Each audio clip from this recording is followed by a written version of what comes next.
안세영이 부상으로 중국 오픈에 나오지 않기로 하자 중국 현지 반응이 심상치 않습니다. 한 중국 매체는 기사 제목을 이렇게 뽑았습니다. 중대 호재, 안세영 부상 이탈, 중국 여자 단식이 최고의 우승 기회를 맞았다. 세계 1위가 빠진 홈코트. 중국은 지금 대놓고 우승저로의 기회라며 기대감을 감추지 않고 있습니다. 과연 그 자신감의 근거는 무엇이고 현실은 어떤지 오늘 하나하나 짚어보겠습니다. 먼저 이 기사의 논리를 정리해드리겠습니다. 이번 중국 오픈은 슈퍼천, 총 상금 200만 달러. 우승 포인트만 13,500점이 걸린 시즌 최고 등급 대회입니다. 원래대로라면 세계 1위 안세영이 우승 순위였습니다. 그런데 그 안세영이 빠졌습니다.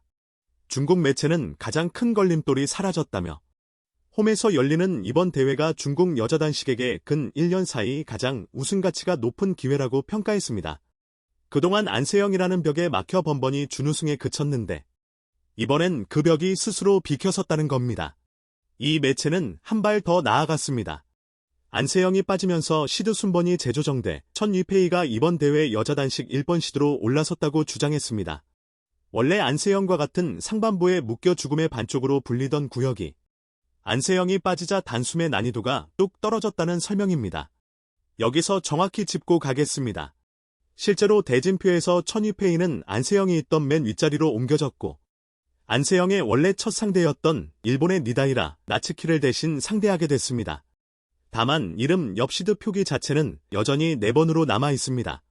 대회 공식 시드 번호가 바뀐 건 아니지만 가장 강력한 우승 후보가 사라지면서 천유페이가 사실상 우승 1순위 자리로 올라선 셈입니다. 이 천유페이의 32강 경기는 한국 시간으로 오늘 오전 11시 40분경 예정돼 있습니다. 중국 매체가 그린 그림은 이렇습니다. 천유페이, 왕주이, 한회.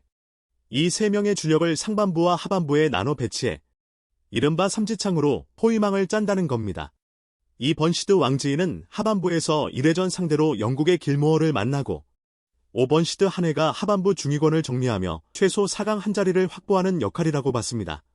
그러면서 천유페이와 왕지이가 각각 결승에 올라 홈더비를 펼치고 우승컵을 중국에 남기는 시나리오까지 그렸습니다. 세 선수가 시상대를 싹쓸이할 수도 있다는 기대까지 내비쳤습니다. 여기에 남은 외국 강자들에 대해선 약점을 조목조목 짚었습니다. 야마구치는 무릎 부상으로 움직임에 영향이 있고 신두는 기복이 크다는 겁니다. 그래서 중국 주력 선수들을 상대로 연승을 거두긴 어렵다고 봤습니다. 자, 중국은 이렇게 잔뜩 자신감을 내비쳤습니다. 그런데 실제 흐름을 뜯어보면 마냥 낙관하기는 이릅니다. 첫째, 천유페이입니다. 정작 천유페이 본인이 몸 상태가 좋지 않습니다. 바로 앞 일본 오픈 4강에서 다리 부상으로 경기 도중 기권했습니다. 사흘도 채 쉬지 못하고 첫날부터 코트에 서는 만큼 우승은커녕 초반을 넘길 수 있을지부터가 관건입니다. 중국 매체 스스로도 천유페이의 부상이 얼마나 멀리 갈 수 있을지를 좌우할 것이라고 인정했습니다. 둘째, 왕지이입니다. 왕지이는 최근 대회들에서 뚜렷한 하락세를 보이고 있습니다. 먼저 5월 말 싱가포르 오픈에서는 4강에서 야마구치에게 1대2로 지며 결승 문턱에서 좌절했습니다. 곧이어 6월 초 슈퍼천 인도네시아 오픈에서는 16강에서 세계 26위 심유진에게 0대2로 덜미를 잡히는 충격패를 당했습니다. 세계 2위가 22권 박 선수에게 무너진 겁니다. 그리고 바로 앞 일본 오픈 8강에서도 인도네시아의 와르다니에게 1대2로 역전패했습니다. 상대 전적 7전 전승으로 절대 우위였는데 마지막 게임을 4대21로 크게 내주며 무너졌습니다. 이렇게 3개 대회 연속으로 결승 문턱조차 밟지 못했습니다. 지난 3월 전형 오픈에서 안세영을 꺾고 우승하던 그 기세는 지금 온데간데 없습니다. 중국이 자신하는 삼지창의 한 축이 크게 흔들리고 있는 겁니다. 셋째, 오히려 상승세인 건 중국이 경기한 신두입니다. 신두는 일본 오픈 결승에서 세계 3위 야마구치를 2대0으로 꺾고 오랜만에 정상에 올랐습니다. 안세영이 빠진 자리를 중국이 아니라 신두가 차지할 수도 있다는 얘기입니다. 넷째, 야마구치입니다. 중국 매체는 야마구치를 무릎 부상으로 깎아내렸지만 최근 맞대결 결과는 오히려 정반대입니다. 야마구치는 지난 5월 태국 오픈 결승에서 천유페이를 2대0으로 꺾고 시즌 첫 우승을 차지했고 이어 싱가포르 오픈 4강에서는 왕지이마저 2대1로 눌렀습니다. 중국이 우승 카드로 내세운 두 주력을 최근 잇따라 잡아낸 상대인 겁니다. 비록 일본 오픈 결승에서 신두에게 우승을 내주긴 했지만 야마구치의 존재 역시 결코 무시할 수 없습니다. 정리하면 중국의 싹쓸이 기대가 현실이 될지는 지금으로선 미지수입니다. 그리고 여기에 한국 선수라는 변수도 있습니다. 여자 단식에서는 김가은과 심유진이 나섭니다. 김가은은 22일 대만의 치오핀치앙과 심유진은 말레이시아의 웡링칭과 각각 32강에서 맞붙습니다.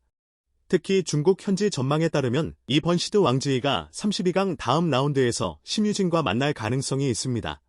공교롭게도 심유진은 앞서 말씀드린 대로 바로 지난달 인도네시아 오픈에서 왕지이를 2대 0으로 꺾은 상대입니다.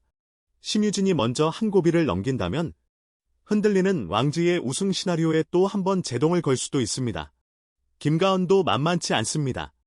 김가은은 지난 5월 우버컵에서 중국이 우승카드로 내세운 천이페이를 2대 0으로 완파하며 한국의 4년 만에 우버컵 우승을 이끈 주인공이었습니다. 당시 천이페이는 이 패배가 이후 경기력에까지 영향을 줬다고 털어놓았을 정도입니다. 정리하면 중국이 우승을 자신하는 천이페이와 왕지이를 바로 그 김가은과 심유진이 최근 각각 꺾어본 상대라는 얘기입니다. 안세영이 빠진 무대라도 한국 선수들이 중국의 잔치상에 충분히 변수가 될 수 있는 이유입니다. 중국은 지금 안세영의 불참을 중대 호재, 천제1호의 기회라며 크게 반기고 있습니다. 홈코트에서 우승컵을 지키겠다는 각오도 분명합니다. 하지만 코트 위 현실은 조금 다릅니다. 천이페이도 왕지이도 몸과 흐름이 완벽하지 않고 오히려 신두 같은 복병이 치고 올라오고 있습니다. 과연 중국의 자신감이 우승으로 이어질지 아니면 안세영 없는 무대에서 뜻밖의 주인공이 나올지 이번 중국 오픈을 끝까지 지켜보면 좋겠습니다. 무엇보다 무리하지 않고 몸을 추스르기로 한 안세영이 빠르게 회복해 다음 큰 무대에서 다시 최강의 모습으로 돌아오기를 기다리겠습니다. 경기 결과는 다음 영상에서 다시 정리해드리겠습니다.